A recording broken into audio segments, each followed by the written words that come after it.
Here we go. The Flash has been a movie stuck in production hell for about a decade.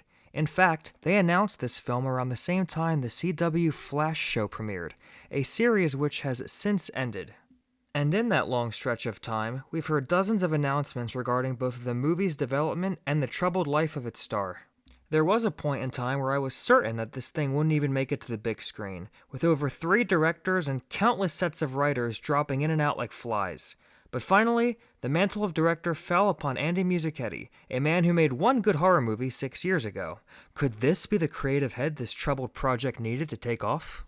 Several reactions from early fan screenings promised as such, as well as several prominent industry people who touted this as one of the best superhero movies ever made.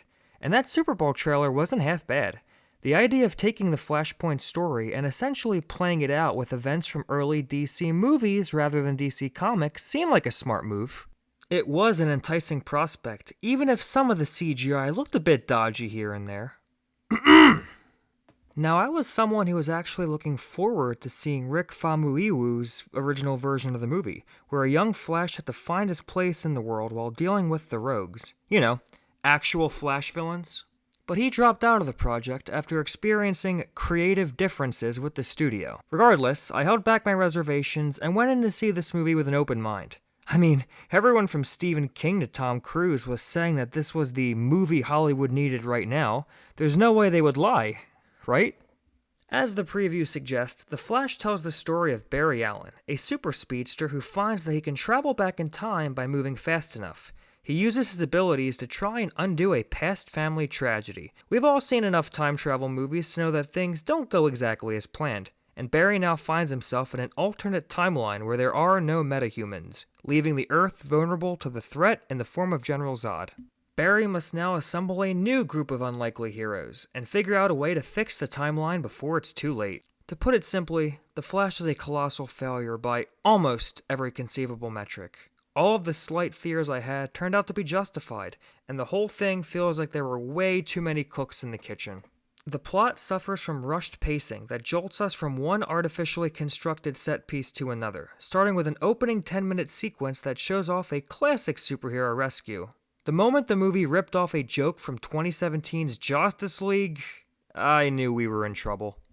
This brings me no joy to report this, by the way. I hate being the contrarian on YouTube who goes against the grain. But I'm genuinely floored that this is the movie receiving as much praise as it is. And the fact that they are releasing it after 2 god-tier comic book movies?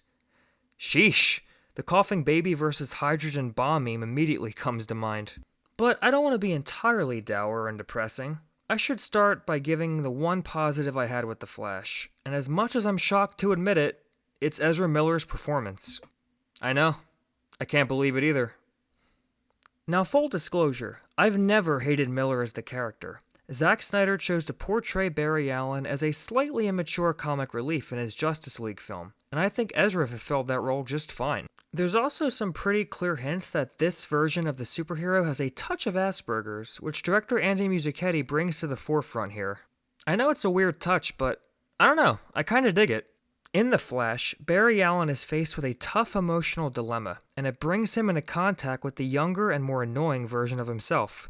There were times when young Barry was a bit too annoying, but then again, we would all find our past selves aggravating.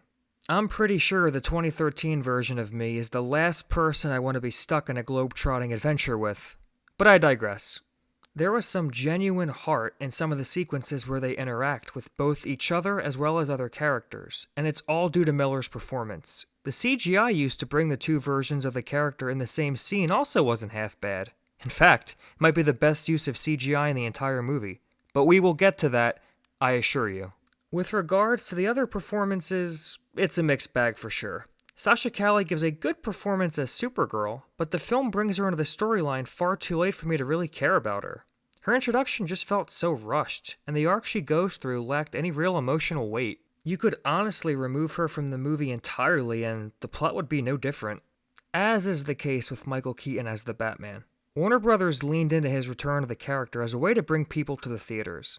But I was shocked with how little screen time this Batman actually had in the movie. The scenes that Keaton does have to work with, yikes man. If you thought his tired line delivery felt forced in the commercials, it's somehow more phoned in the actual movie.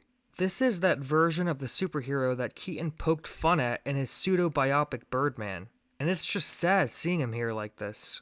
There's one fight sequence in particular that was kinda cool, but to me it doesn't justify his presence in the plot at all. I just hope he got a nice summer home out of doing this job.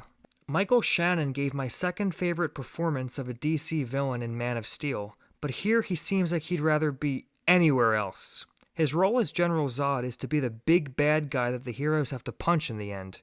He is completely devoid of any shred of gravitas he had in his previous movie. Instead of a well fleshed out motivation, he gets an awfully rendered PS2 game cutscene that serves as the movie's final battle.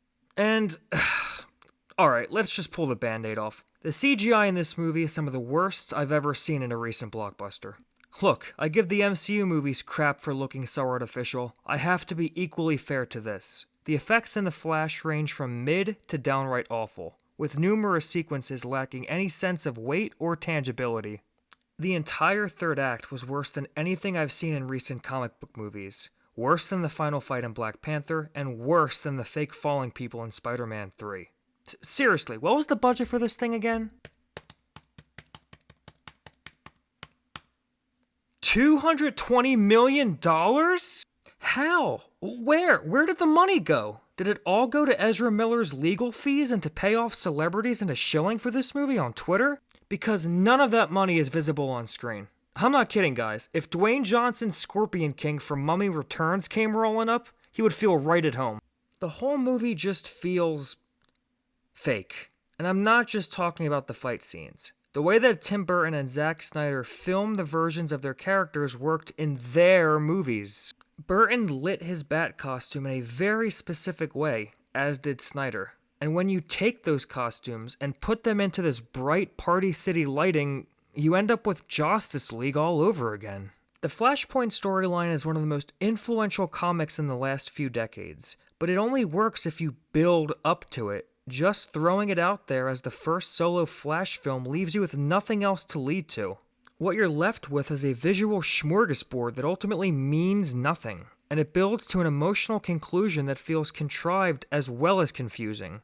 I've talked in a prior video about how multiverse stories are being done to death, and this is certainly no exception. There are several cameos in this movie that felt cheap at best and downright disrespectful at worst. One in particular is a reference to something that barely anyone in the theater will get. I remember the good old days when Easter eggs were cleverly hidden background things that you'd have to pay attention to in order to catch. Now they're horribly rendered CGI monstrosities that linger on the screen for 15 seconds too long. And the way they chose to conclude all of the Batman storylines was weird. I'm not going to get too deep into spoilers, but the connotation being hinted at just doesn't sit well with me. I don't know, just go watch the movie and you'll see what I mean. It doesn't help that Ben Affleck is my favorite Batman in film, and the brief time he gets on screen is poignant, but it doesn't really lead anywhere. So in conclusion, there honestly wasn't a lot I liked in this movie. The plot was horribly paced, the humor was forced, the characters felt shoehorned in, and the effects looked like something out of my nightmares.